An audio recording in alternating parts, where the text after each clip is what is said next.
I have a brief statement I was wanting to make. I want to call on all the people of America to work on stopping violence. But specifically, I'm going to call on the mothers. A mother is central to all family units. She is where we all came from and we will continue to come from. A mother is the foundation and the bedrock of family.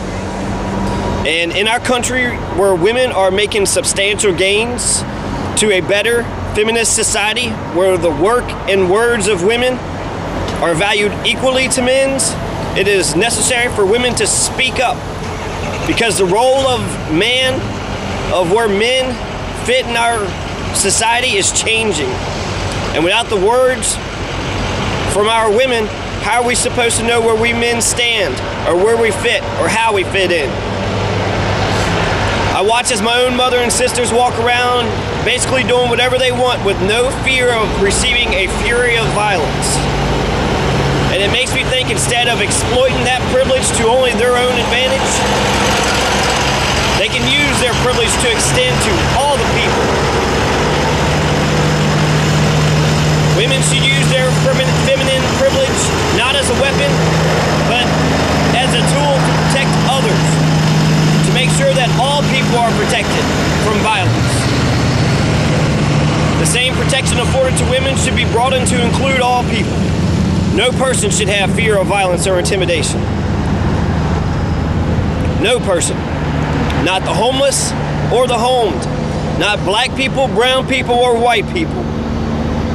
Not women, not men, not children. Nobody.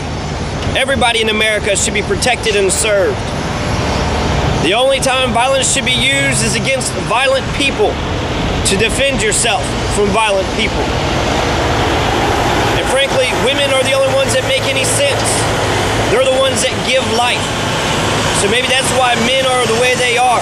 Since women make life, that leaves men out of the picture when it comes to the creation. So instead of making life, men work on doing the opposite. They figure out ways to end life and to hurt others. Perhaps violence is the only way men know how to remain relevant. Mothers are the ones who care and nurture the children. They are the ones that understand that there's more emotions than just anger and hatred. They understand compassion. They understand understanding. And most importantly, they understand love. Mothers know how to love. Even though society gives mothers little value, since they receive no paychecks, child rearing is the most important job in society. Mothers are raising our future generations. Mothers wear their hearts on their sleeve, and mothers are more sincere and honest. Plus, mothers give a shit. They care. If women would take their own thoughts more seriously about how we should treat each other, and said those thoughts out loud, we would live in a better, more peaceful, and more understanding society. A society that doesn't lock up their young men at the drop of a hat and then throw away the key. A society that works towards treating and rehabbing confused people. Instead of throwing their lives away, work on them so that they can become better people. If women would speak up and we live by the values that women believe in, we would have a society that doesn't resort to violence as the end-all, solve-all solution. We would have a society that's based upon mutual respect and caring, and most importantly, love.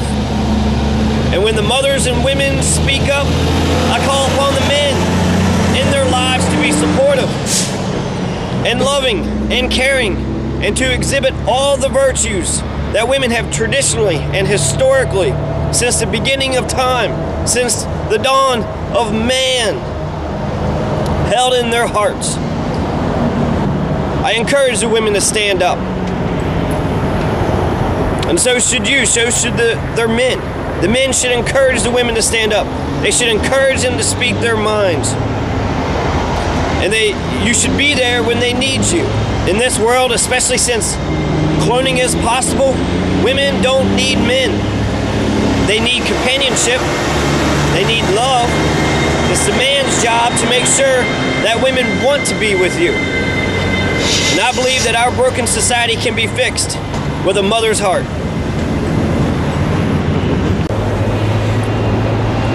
Yeah, this is Jonathan Masters, Independent Media, Sparta, Kentucky.